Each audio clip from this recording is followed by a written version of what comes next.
Jalan Raya Pati Kudus kilometer 3. Inilah 101 FM Radio Pati, saluran informasi warga Pati. Mitra Pas, saatnya Anda ikuti kajian tafsir Ibnu Katsir bersama Ustadz Abdul Kholik Syafi'i MPD Al-Hafidh, pengasuh Pondok Pesantren Yambu'ul Ulum, Sukolilo Pati. Selamat mengikuti.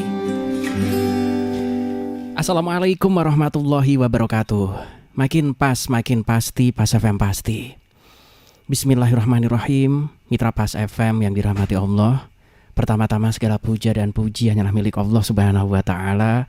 Dan bersyukur karena dalam kesempatan sore kali ini kita masih diberikan nikmat hidayah, masih diberikan kesehatan, kita bisa bersua kembali sama-sama mengaji. Inilah kajian kitab tafsir Ibnu Katsir.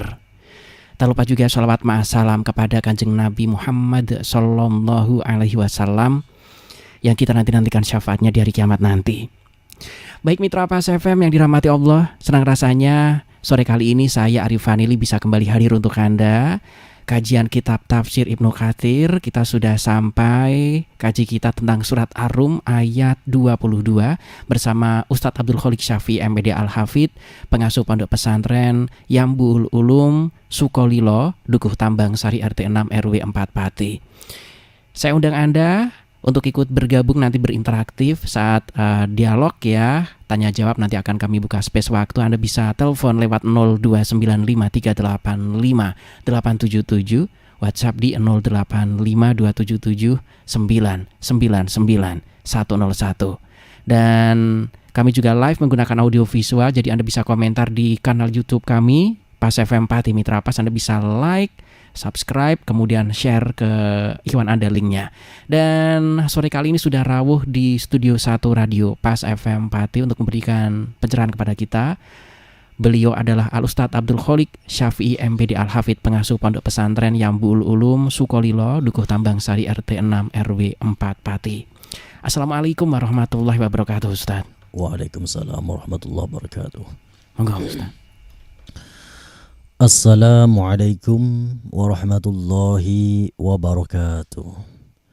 Alhamdulillahilladzi hadana lihadza wa ma kunna linahtadiya laula an hadanallah.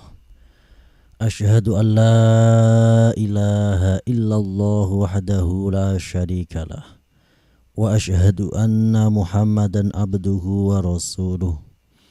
Allahumma fasalli wa sallim wa barik ala sayyidina wa maulana Muhammadin wa ala alihi wa sahbihi ajma'in. Subhanaka la ilma lana illa ma 'allamtana innaka antal alimul hakim wa tub alaina ya maulana innaka antat tawwabur rahim. Rabbi shrah li sadri wa yassir li amri wahlul 'uqdatam min lisani yafqahu qawli. Amin. Amma ba'd. Mitra Pas FM dimanapun berada, semoga senantiasa mendapatkan rahmat dari Allah Subhanahu wa Ta'ala. Alhamdulillah, setelah kemarin sempat kita libur karena bulan Ramadan, dan sekarang setelah Syawal kita kembali aktifasi kembali ngaji kita tafsir Ibnu Katsir. Semoga Allah memberikan kemudahan, memberikan keberkahan, dan meridhoi setiap perjuangan kita bersama. Baiklah, kita lanjutkan kajian kita tafsir Ibnu Katsir surah Ar-Rum ayat ke-22. A'udzu billahi minasy syaithanir rajim. Bismillahirrahmanirrahim. Wa min ayatihi khalqus samawati wal ardi wa ikhtilafu alsinatikum wa alwanikum. Inna fi dzalika la ayatin lil alimin.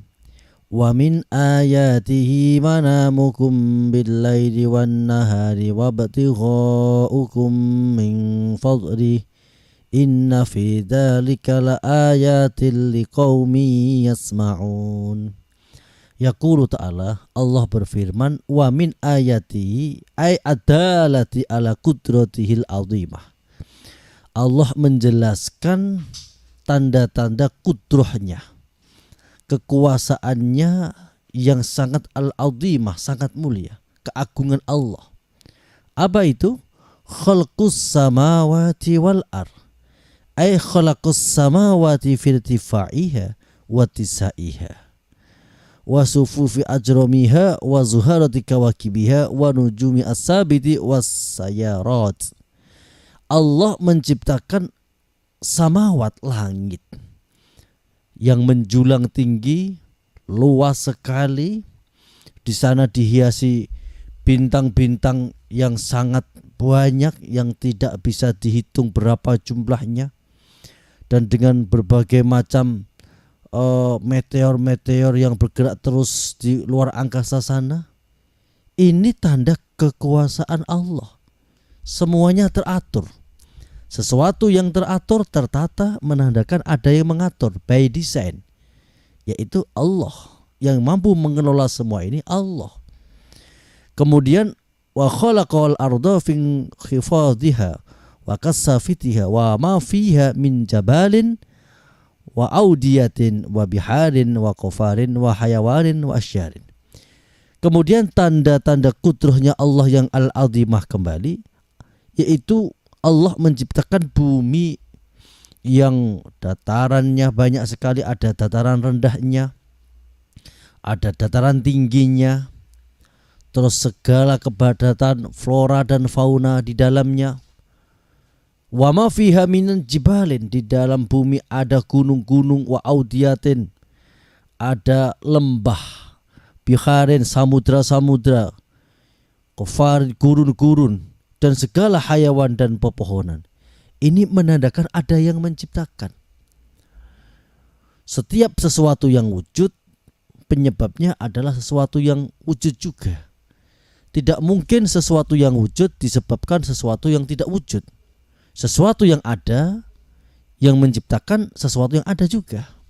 Tidak mungkin ketiadaan menciptakan sesuatu yang ada. Ini adalah tanda-tanda kudrahnya Allah, sifat keagungan Allah. Wakhtilafu alsinatikum. Kemudian tanda-tanda kudrahnya Allah dan sifat agungnya Allah lagi, yaitu Allah menciptakan manusia dengan berbahasa yang berbeda-beda.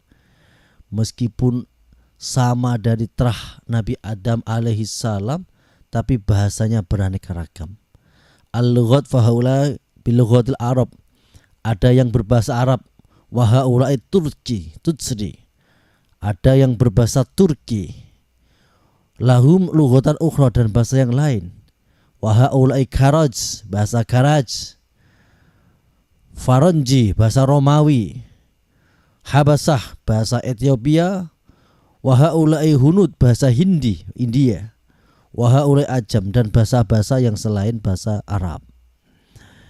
Ini adalah tanda-tanda kudrahnya Allah. Lah iya, manusia yang begitu banyaknya asal dari satu, yaitu Nabi Adam. Kemudian dari Adam tulang rusuk kiri diciptakan Ibu Hawa, berkembang sampai ribuan, jutaan, miliaran, triliunan dengan bahasa yang berbeda-beda. Ini adalah tanda kudrahnya Allah. Kalau tidak Allah, tidak ada yang bisa mengelola seperti ini.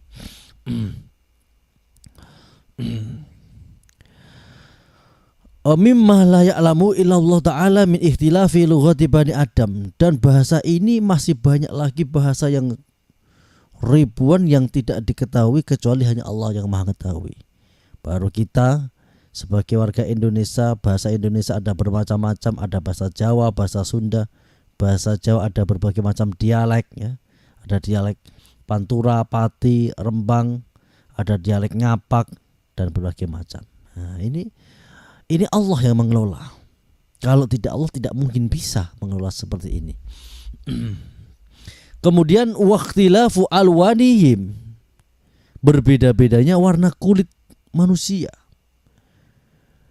Ada yang berkulit putih, bangsa Eropa, bangsa Parsi, bangsa Arab, bangsa Yahudi, kemudian berkulit sawo matang seperti kita ini bangsa Indo-Asia, ada yang berkulit hitam, berkulit kuning sebagaimana Indo-Cina. Ini Allah yang mengelola, Allah. Bal ahlud dunya mundu khalaqallahu Adam ila qiyamis sa'ah kullu lahu ainani wa hajibani wa angfun wa jabinun wa famun. Setiap manusia sejak zaman Nabi Adam sampai sekarang memiliki dua mata, memiliki alis, hidung, dahi, mulut, pipi. Walaisa yashbihu wahidun minhum ukhra. Dan ternyata setiap manusia dengan manusia lainnya itu tidak ada yang sama. Baru sidik jari saja, ribuan manusia, jutaan, miliaran, triliunan itu tidak sama sidik jari manusia. Terus sekarang berkembang lagi, selain ada sidik jari, kelopak mata.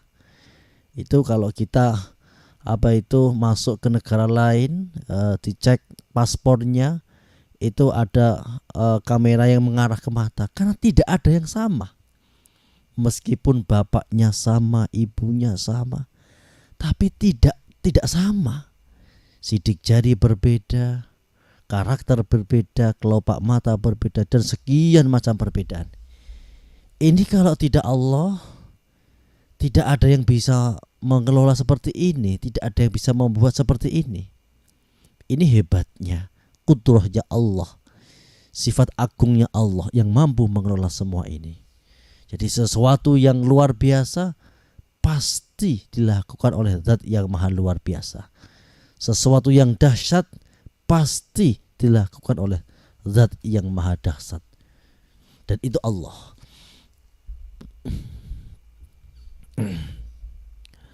Inna fi dzalika laayatil lil alimin. Semua itu menjadi tanda bagi orang-orang yang mengetahui. Jadi bisa menjadi tanda apa saja, menjadi pengetahuan. Mengelacak sidik jari, mengelacak jejak dan lain sebagainya. Sekarang ada DNA, macam-macam. Karena satu manusia dengan manusia yang lain itu tidak ada yang sama sejak dahulu sampai sekarang. Semuanya memiliki ciri yang berbeda-beda. Nah, ini Allah. La ayat menjadi ayat.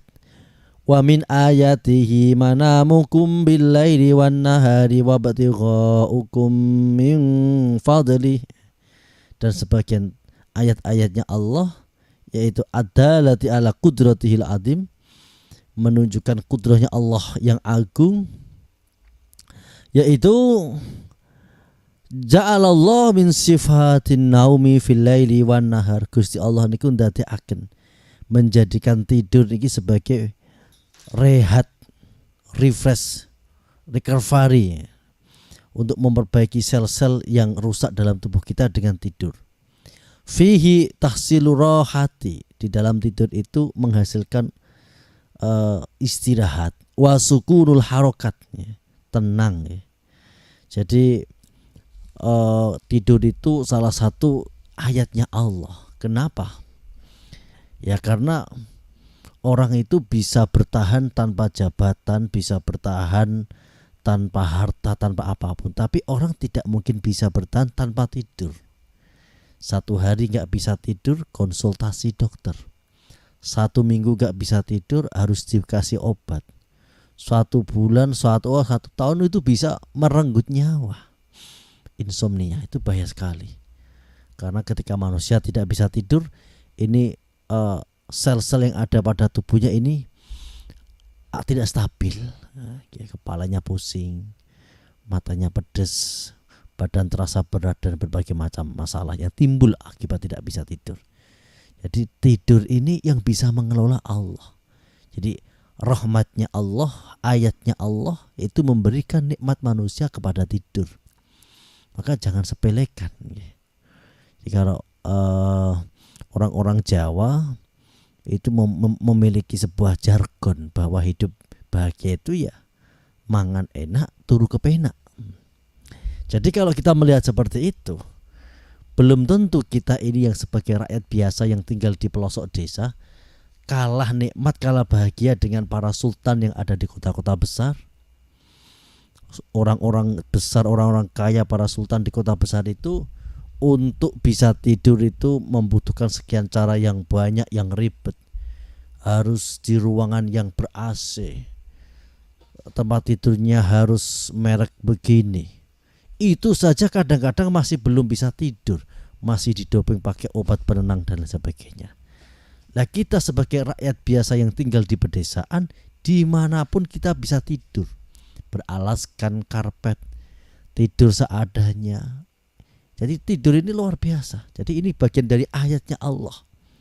Wa min ayatihi manamukum billaili wan nahar. Jadi orang diberi nikmat tidur malam, bisa qailullah tidur siang, itu luar biasa. Jadi kenikmatan tidur itu tidak bisa diangkakan, tidak bisa dibeli. Orang akan melakukan apapun, akan membayar apapun demi bisa tidur. Oleh karena itu, jangan anggap ini nikmat keseharian yang biasa. Tidur, bisa tidur itu luar biasa. Jika kadang-kadang orang itu bersyukur, bahagia, menunggu memiliki jabatan, menunggu memiliki harta benda yang banyak, mereka melupakan nikmat-nikmat keseharian. Allah berfirman, wa in ta'uddu nikmatallah la tuhsuha. Seandainya kita mau menghitung nikmat Allah, pasti tak akan mampu. Ya, nikmat keseharian yang kita anggap biasa itu ternyata kan luar biasa. Bisa makan, bisa tidur, itu nikmat yang dirindukan. Banyak orang yang memiliki penyakit insomnia, yang tidak enak makan dan lain sebagainya. Maka kita harus bersyukur ketika Allah memberikan kita bisa menikmati tidur. Dunia akan baik-baik saja kalau kita bisa menikmati tidur. Ini ayat-ayat Allah. Wa min ayatihi manamukum billaili wan nahar wabtighaukum min fadlih. Jadi ayatnya Allah lagi, rahmatnya Allah. Allah memberikan kita skill untuk ma'isyah. Ada yang berprofesi sebagai petani, ada yang berprofesi sebagai pedagang,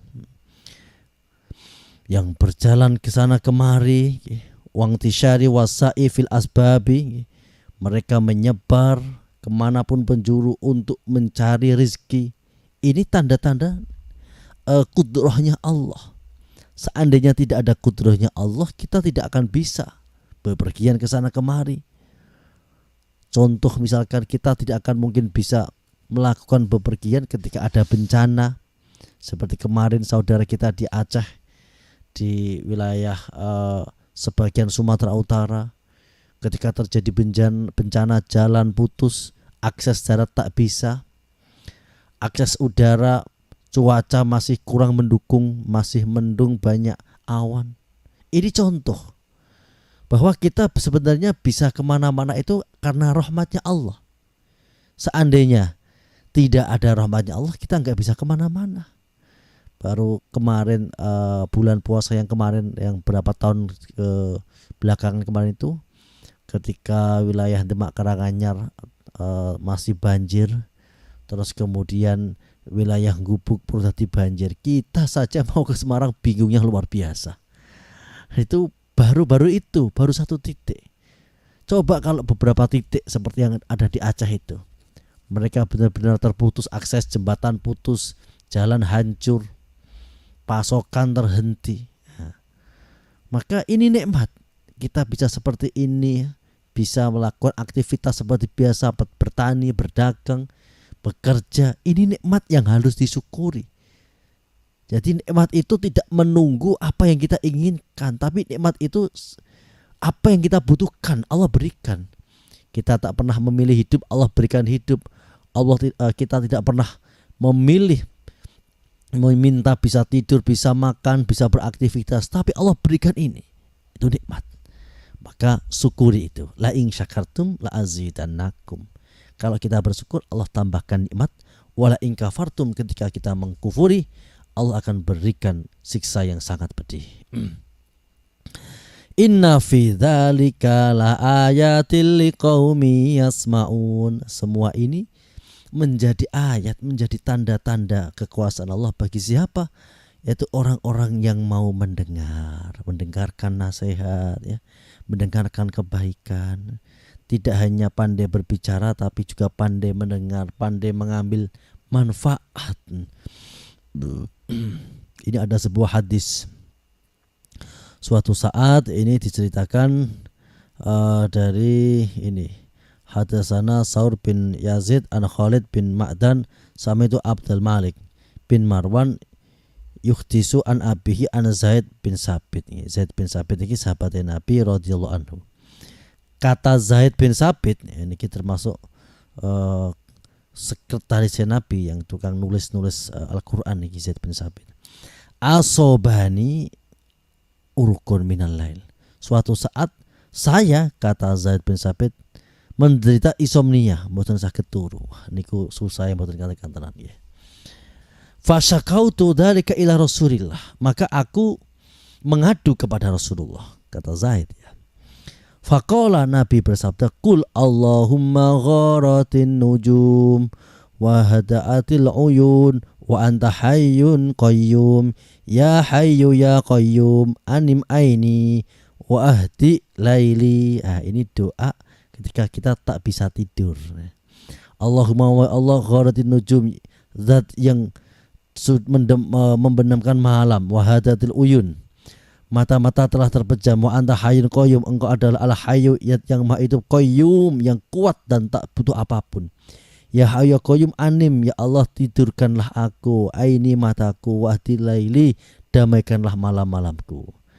Fakultuha, kemudian aku mengucapkan itu, fadhaba anni, kemudian penyakit insomnia itu menghilang dari Zaid dan Zaid bisa tertidur. Nah, ini bisa kita amalkan tentu ketika mungkin suatu saat kita sulit tidur. Nah, ini bisa berdoa ini, Allahumma gharatin nujum wa hadaatil uyun wa anta hayyun qayyum ya hayyu ya qayyum anim aini wahdi laili. Yang artinya, ya Allah tidurkanlah, pejamkan mataku sebagaimana kau memadamkan malam ini, dan tenangkanlah malamku untuk aku beristirahat. Ini adalah doa. Jadi ketika kita masih diberikan nikmat tidur, itu artinya kita mendapatkan anugerah yang besar sekali, yang mana kehidupan ini bisa runtuh jika kita tidak memiliki nikmat bisa tidur. Demikian penjelasan kita pada sore hari ini, karena waktu maghribnya lumayan maju. Jadi ini ayat 22 sampai 23. Selanjutnya dialog interaktif dipandu Mas Ari. Monggo. Baik, untuk Anda mitra pas yang sore kali ini ingin bergabung, silakan Anda bisa telepon. Anda bisa masuk lewat 0295385877. Komentar Anda di YouTube juga terus kami pantau, dan juga Facebook karena kami juga sudah pasang status di sana mitra pas. Silakan Anda pilih fasilitas mana atau media mana yang Anda gunakan. Terima kasih untuk yang sudah bergabung. Ada Alsina Badlin, kemudian juga Mbak Ati Caca di Hongkong sudah bergabung. Terima kasih. Tetap stay tune di 101 FM Radio Pas Pati, saluran informasi warga Pati, dan rekan-rekan lain yang sudah bergabung. Yang sudah masuk kembali, Assalamualaikum warahmatullahi wabarakatuh, Ustaz.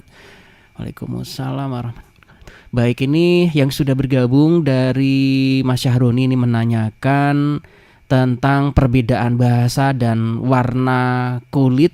Ini kan sudah di nas di zaman dahulu, bahkan juga sudah ada di beberapa kitab-kitab terdahulu. Nah, yang jadi permasalahan sekarang kok banyak sekali perseteruan karena perbedaan ras atau warna kulit dan lain sebagainya. Mohon pencerahannya Ustadz, bagaimana kita memahami ini?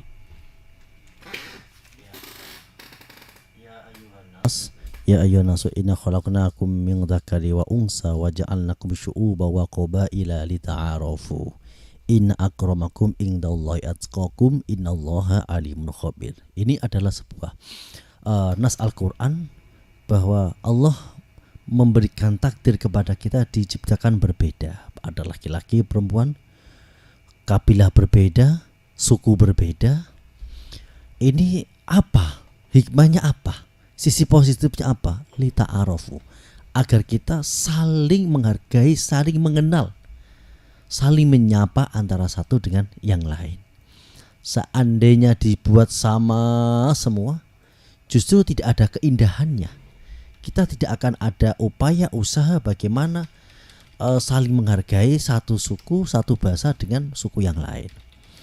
Terus kemudian berkembangnya waktu, justru mana ini dijadikan sebagai alasan untuk membenci suku lain, menyerang suku lain. Sejak zaman dahulu, mulai antara Romawi dan Persia, kemudian Babilonia pernah menghancurkan Yerusalem, sampai ke era bangsa Mongol dan lain sebagainya.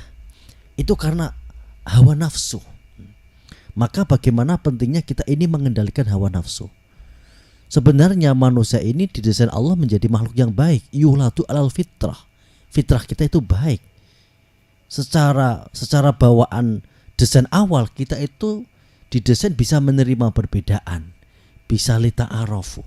Cuma karena kepentingan hawa nafsu, ego, ingin menang sendiri, nah ini yang kemudian menggiring manusia untuk menjadi jahat dan saling menghakimi antara satu kelompok dengan kelompok yang lain. Lalu bagaimana caranya agar kita bisa mereduksi semua ini, kemudian kembali ke fitrah kita?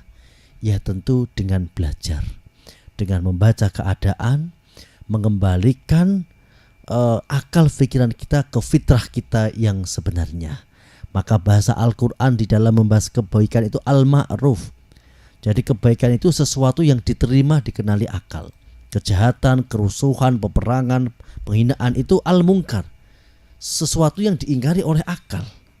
Siapa saja melihat kerusuhan, melihat orang menghina orang lain, itu pasti mengingkarinya. Maka mari kembali ke akal sehat kita riset lagi, kita install ulang diri kita dengan membaca, dengan belajar. Insya Allah dengan ilmu kita akan menjadi manusia yang lebih baik. Demikian Mas Adi. Baik, masih ada beberapa menit lagi Mitra Pas yang sudah bergabung. Pak Khairun juga matur suwun sudah masuk melalui 085227999101. Berkenaan tentang waktu istirahat Ustadz, Pak Khairun ini kerjanya malah malam karena keadaan selalu dapat shift malam, mungkin itu yang dimaksud. Dan ini tentang tadi sudah disampaikan tidur di malam hari dan siang hari untuk bekerja. Ini bagaimana Ustadz? Mohon pencerahannya, monggo Ustadz. Syekh Abdul Qadir Al-Jailani dalam kitabnya Fathul Ghuyub, beliau memberikan penjelasan yang terbaik bagimu saat ini adalah menyadari posisimu. Kita saat ini posisi ini yang memilikan Allah. Ditakdir Allah menjadi pekerja malam, ditakdir Allah menjadi petani. Ini posisi yang memilikan Allah. Ya sudah, sadari itu ada takdir yang harus diterima, dan kemudian kewajiban-kewajiban kita di dalam pekerjaan kita lakukan secara baik dan benar. Jadi insya Allah kalau kita melakukan pekerjaan meskipun di malam hari, tapi dengan kita niatkan ini adalah bagian ketulusan kita menerima takdir Allah, menerima posisi yang dipilihkan Allah, insya Allah semuanya pasti akan baik-baik saja. Karena dunia ini yang mengelola Allah. Meskipun secara teori itu orang yang sering begadang itu akan mengganggu kesehatannya, khususnya masalah liver dan sebagainya. Itu teori. Tapi Allah Maha segala-galanya. Siapa tahu dengan Anda berdoa mendekatkan diri kepada Allah, Allah akan menjaga panjenengan dan Allah akan tetap menjadikan itu pekerjaan yang terbaik bagi panjenengan. Jadi syukuri saja posisi itu, terima saja dan lakukan dengan sebaik-baiknya. Begitu Mas Adi. Baik, Pak Khairun, terima kasih sudah bergabung. Masih ada beberapa menit lagi Mitra Pas ya, silakan. Ada 2 pertanyaan lagi mungkin bisa kami gunakan, kami masukkan ya. Anda bisa masuk di 085227999101. Sementara telepon di 0295385877. Yang sudah bergabung kembali Mas Nadif atau Pak Nadif. Assalamualaikum warahmatullahi wabarakatuh Ustadz. Sering sekali di media sosial atau orang-orang yang bergumam ketika hujan turun, wah nih rahmat turun dari Allah Subhanahu wa Ta'ala. Kemudian dai-dai juga mengatakan seperti itu ketika ada kajian-kajian di panggung-panggung. Beberapa waktu ini Ustadz, ketika hujan itu disertai angin kenceng, pohon juga roboh, dan ini kan musibah. Nah, ini bagaimana kita menyikapinya? Apakah kita mengingkari bahwa ini adalah rahmat, padahal kenyataannya di depan mata kita juga musibah? Apakah sudut pandang kita sebagai makhluk ini salah sebagai manusia atau bagaimana? Dari Pak Nadif mohon pencerahannya. Monggo Ustadz. Itu nanti ayat berikutnya ada. Wa min ayatihi yurikumul barqa khaufa wa tama'a wa yunazzilu minas sama'i ma'a fayuhyi bil arda ba'da mautiha. Jadi salah satu dari tanda kudrahnya Allah itu ya Allah menciptakan ada al-barqu, kilat, khaufa wa tama'a ya. Dalam satu sisi kilat itu mengandung ketakutan karena jika terjadi badai, tapi wa tama'a juga mengandung harapan karena setelah badai turun hujan, dan hujan ini bisa menghidupkan bumi-bumi yang mati, memberikan minum ternak dan lain sebagainya. Jadi ini yang mengelola Allah. Kalau kita melihat dalam peristiwa Nabi Nuh, Allah membicarakan wafajjarnal ardo uyuna. Jadi wafajjarna. Jadi air itu juga makhluk.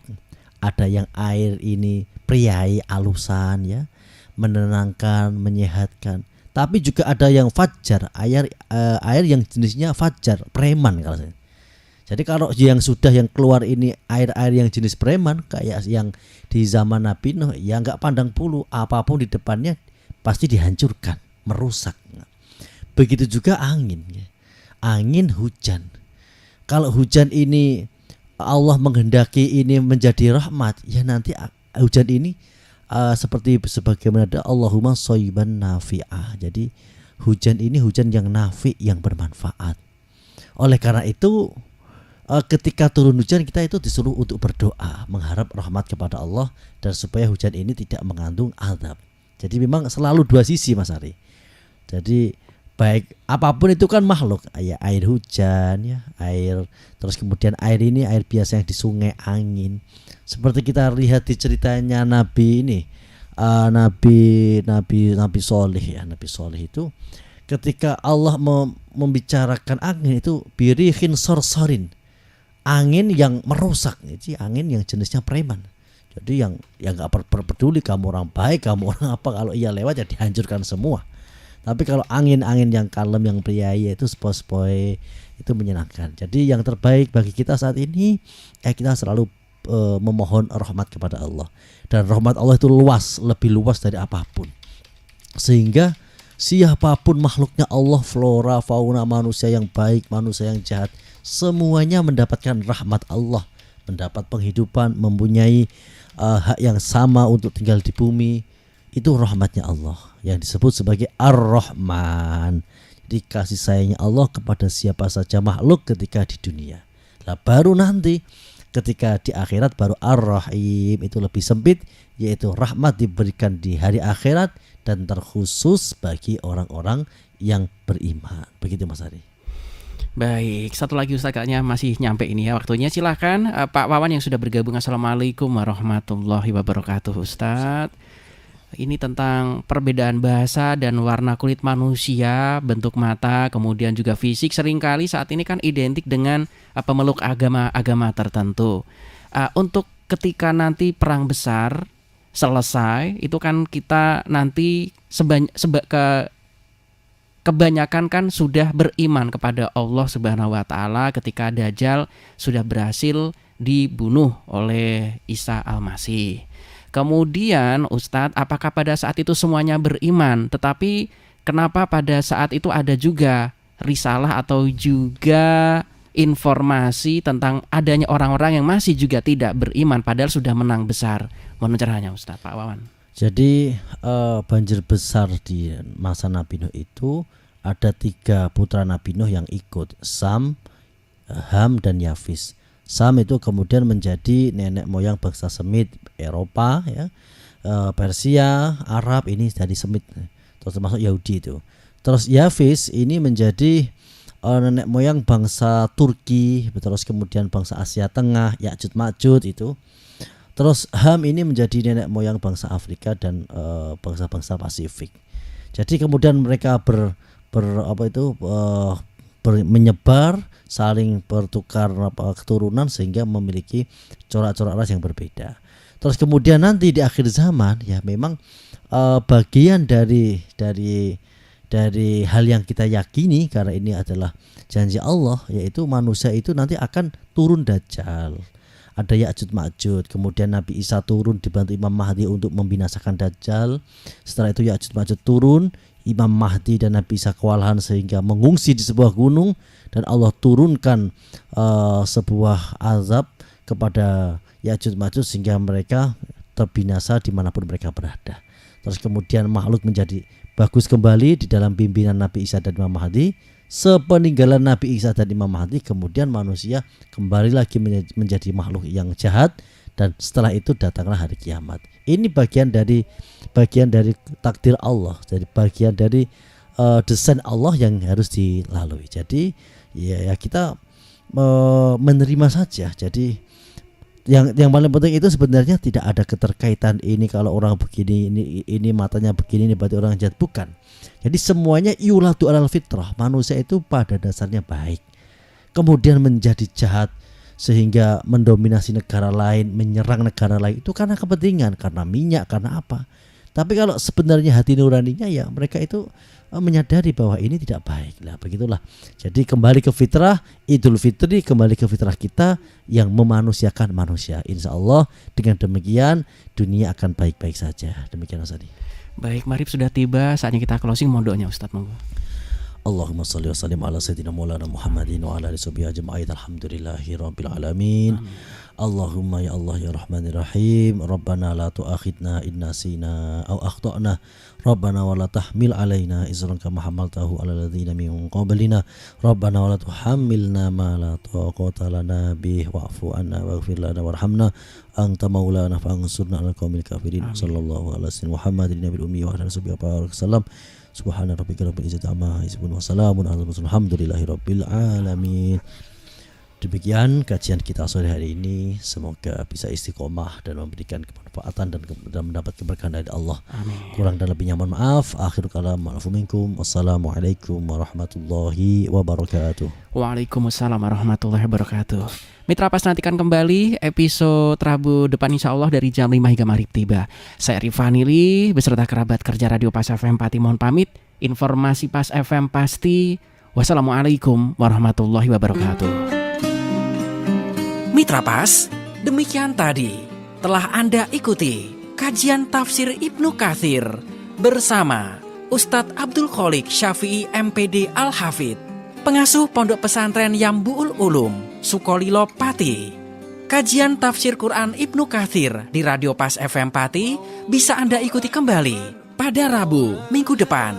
Anda juga bisa mengikuti kajian rutin malam Jumat tafsir Ibnu Katsir ba'da maghrib, diawali sholat berjamaah di Masjid Al-Istiqomah, Jalan Sunan Prawoto, Sukolilo. Dan setiap selapanan malam Jumat Wage, jam 7 malam, ba'da sholat Isya. Anda juga bisa menghadiri majelis dzikir, mujahadah, dan istighosah bersama Ustadz Abdul Kholik Syafi'i MPD Al-Hafidh